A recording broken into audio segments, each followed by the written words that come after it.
Deus tem planos para cumprir em nossas vidas.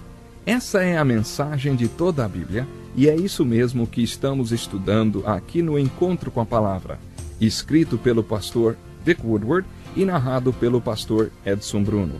Fique atento a mais um programa que o Ministério Cooperativo Internacional leva a você. Com você agora, pastor Edson Bruno.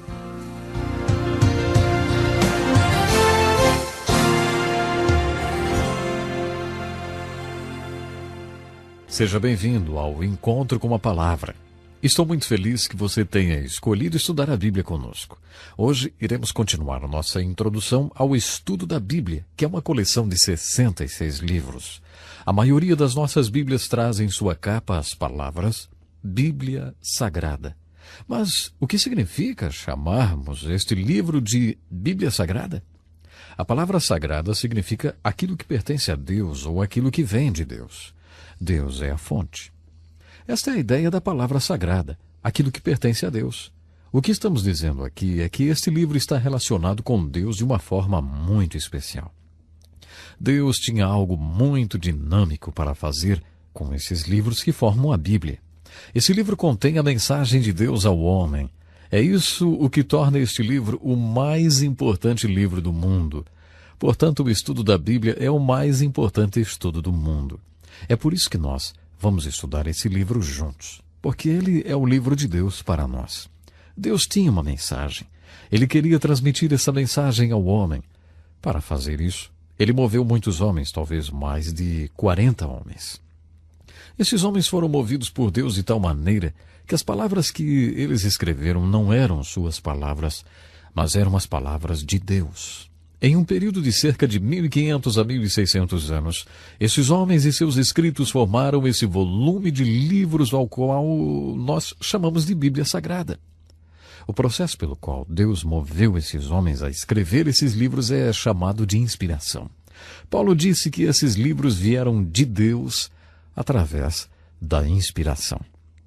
A palavra inspiração significa respirar para dentro. Isso tem a ver com o Espírito Santo de Deus respirando dentro daqueles homens, movendo-os a escrever esses livros. Pedro descreve a Bíblia com as seguintes palavras: porque não vos demos a conhecer o poder e a vinda de nosso Senhor Jesus Cristo seguindo fábulas engenhosamente inventadas, mas nós mesmos fomos testemunhas oculares da sua majestade, pois ele recebeu da parte de Deus Pai honra e glória, quando pela glória excelsa lhe foi enviada a seguinte voz: este é o meu filho amado, em quem me comprazo. Ora, esta voz, vinda do céu, nós a ouvimos quando estávamos com ele no Monte Santo. Temos assim tanto mais confirmada a palavra profética, e fazeis bem em atendê-la, como a uma candeia que brilha em lugar tenebroso, até que o dia clareie e a estrela da alva nasça em vosso coração, sabendo primeiramente isto, que nenhuma profecia da Escritura provém de particular elucidação, porque nunca jamais qualquer profecia foi dada por vontade humana. Entretanto, homens santos falaram da parte de Deus, movidos pelo Espírito Santo. Pedro usou uma linda palavra em grego, a palavra phero. Em muitos lugares, em vez de usar pontes para atravessar rios, as pessoas usam balsas. Isso acontece em muitos lugares onde há muita água. A palavra phero, em grego, significa instrumento de travessia. É essa palavra que Pedro usa quando ele diz que Deus moveu essas pessoas. Imagine o vento soprando nas velas de um barco e movendo o barco pelo rio. Isso é a inspiração, segundo Pedro. Outra expressão é o verbo vivo de Deus, que não se aplica às Escrituras, mas a Jesus Cristo. A Bíblia é chamada de a palavra de Deus escrita. Jesus Cristo é chamado de o verbo vivo de Deus, ou a palavra viva de Deus. Tudo o que ele foi, o que ele disse e o que ele fez foi a palavra de Deus para nós. Deus disse muitas coisas para nós através deste livro, mas Deus disse muito mais coisas através do seu Filho Jesus Cristo. Eu gostaria de falar agora sobre a organização da Bíblia. Nessas primeiras lições, eu vou considerar que você nunca abriu a Bíblia antes. Se você já for um estudioso da Bíblia, tenha paciência. Nós alcançaremos você em algumas lições. Vamos lá. Os 66 livros da Bíblia estão organizados de acordo com o tipo de livros que são. Eles estão divididos em Velho Testamento e Novo Testamento. Mas nem sempre foi assim. Nos dias de Jesus, por exemplo, não havia divisão entre Velho Testamento e Novo. O Novo Testamento ainda não havia sido escrito. Por isso, os livros que existiam nos dias de Jesus eram simplesmente chamados de a Palavra de Deus ou as Escrituras. Somente depois que o Novo Testamento foi escrito e reunido numa coleção de livros é que foi feita a distinção entre Velho Testamento e Novo Testamento.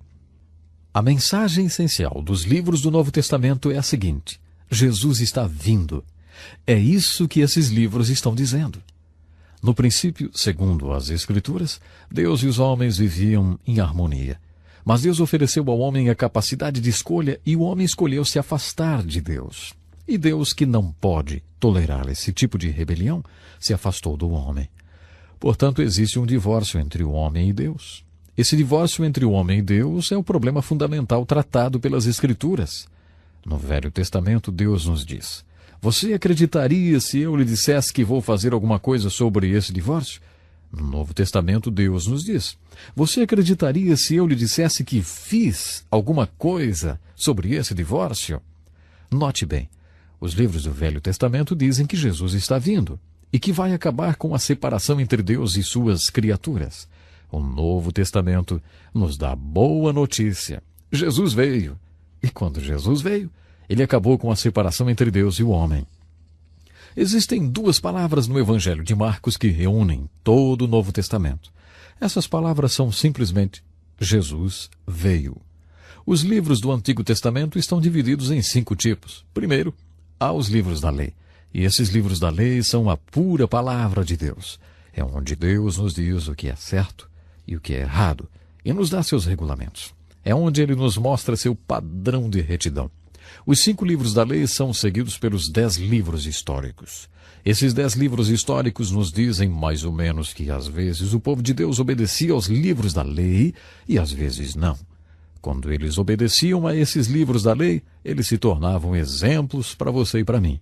Mas quando eles desobedeciam, aí suas vidas se tornavam avisos para você e para mim. Em 1 Coríntios, capítulo 10, verso 11, o apóstolo Paulo nos dá a chave para os livros históricos do Velho Testamento e para o livro histórico do Novo Testamento. Quando você ler os livros históricos, procure por exemplos e avisos. Esses exemplos e avisos são baseados no seguinte: às vezes, eles obedeciam a palavra de Deus, encontrada nos 5 primeiros livros, e às vezes eles não obedeciam. Quando eles obedeceram, eles são exemplos. Quando desobedeceram, são avisos. Os livros históricos são seguidos pelos livros poéticos. Os livros poéticos são a mensagem de Deus para o seu povo, que tenta viver sua palavra neste mundo. Nos livros poéticos, Deus diretamente fala ao coração do seu povo. Por exemplo, no livro de Jó, Deus tem uma mensagem para o seu povo quando eles passaram por sofrimentos. No livro de Salmos, sua mensagem é a mensagem para quando o povo de Deus estiver louvando. Sobre todas as coisas que passam pelo seu coração quando você está louvando. Essa é a mensagem dos Salmos. No livro de Provérbios, Deus nos fala sobre o que se passa em nosso coração quando estamos lá fora, nos relacionando com os outros. Alguém já diz que quando você faz um negócio, há 2 coisas que podem ser obtidas: dinheiro e experiência. Mas há certas pessoas que quando você negocia com elas, o dinheiro sempre vai para elas. Para você só fica a experiência. O livro de Provérbios foi escrito porque Deus não queria que seu povo ficasse só com experiência dia após dia. Ele queria que seu povo tivesse alguma sabedoria prática sobre relações humanas. É por isso que ele nos deu o livro de Provérbios. Eclesiastes é a mensagem de Deus para o seu povo quando eles tiveram dúvida no coração. Os Cantares de Salomão são uma mensagem dirigida para o povo de Deus quando estiverem fazendo amor. É quase como que se você estivesse ouvindo uma conversa de amor entre 2 apaixonados, em lua de mel, vamos dizer assim. A próxima seção da literatura do Velho Testamento é a maior seção.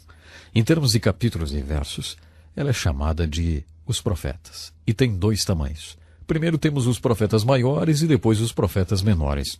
Os profetas maiores são chamados assim não porque são superiores, e a denominação de profetas menores não quer dizer que eles sejam inferiores. Os profetas maiores foram muito prolixos, com 66 capítulos, 52 capítulos e 48 capítulos. Eles levavam muito tempo para dizer as coisas. Os profetas menores são chamados assim porque têm 1 capítulo, 2 capítulos ou 3 capítulos. Provavelmente eles foram pregadores melhores, porque conseguiram empacotar melhor a sua mensagem. No Novo Testamento também temos 5 tipos de livros. Primeiro, 4 biografias de Jesus, Mateus, Marcos, Lucas e João. Eles mostram diferentes aspectos da mais importante vida já vivida. Depois nós temos um livro histórico, que é o livro de Atos. E depois nós temos as epístolas de Paulo e as epístolas gerais. Um jovenzinho me perguntou uma vez, escuta, epístola é a esposa do apóstolo? Até que soa parecido, não é mesmo? Mas não, a epístola é uma carta. Metade do Novo Testamento foi escrito pelo apóstolo Paulo. Em seguida vem as cartas de Paulo e depois as cartas gerais, porque foram escritas por autores gerais para leitores gerais, pessoas que estão dispersas e vivendo em diferentes locais. O Novo Testamento encerra com um livro profético, o Apocalipse. É um livro de símbolos. Para entender de verdade esse livro chamado o Apocalipse é preciso da ajuda do Espírito Santo. A primeira frase fala logo da revelação de Jesus Cristo. Portanto, na Bíblia, nós temos 66 livros e esses livros estão organizados não de acordo com a época em que foram escritos, mas de acordo com o tipo de livros que são. Existem 5 tipos de livros no Velho Testamento. Livros da lei, livros históricos, livros poéticos, profetas maiores e profetas menores. Existem também 5 tipos de livros no Novo Testamento. 4 evangelhos, um livro histórico, as cartas de Paulo, as cartas gerais e um livro profético, que é o Apocalipse. Leia o Velho Testamento lembrando qual é sua mensagem. Jesus está vindo. Esse é o verdadeiro assunto do Velho Testamento. Leia o Novo Testamento procurando a seguinte mensagem: Jesus veio. E vamos à sua primeira tarefa do curso. Memorize os nomes dos livros da Bíblia. Você deve pensar, por que será que ele pede que a gente memorize os livros da Bíblia? Ora, é para que você não fique envergonhado quando o pregador anunciar um texto de Ageu e você não souber se fica no Velho ou no Novo Testamento. Por isso, para saber onde estão localizados os livros da Bíblia, memorize seus nomes. Memorize lembrando seus títulos e aprenda a soletrar os nomes.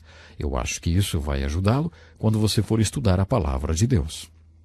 Bom, não temos mais tempo hoje. Muito obrigado e olha, agende-se para se juntar a nós amanhã, quando vamos continuar o mais importante estudo do mundo, o estudo do livro de Deus, a Bíblia Sagrada.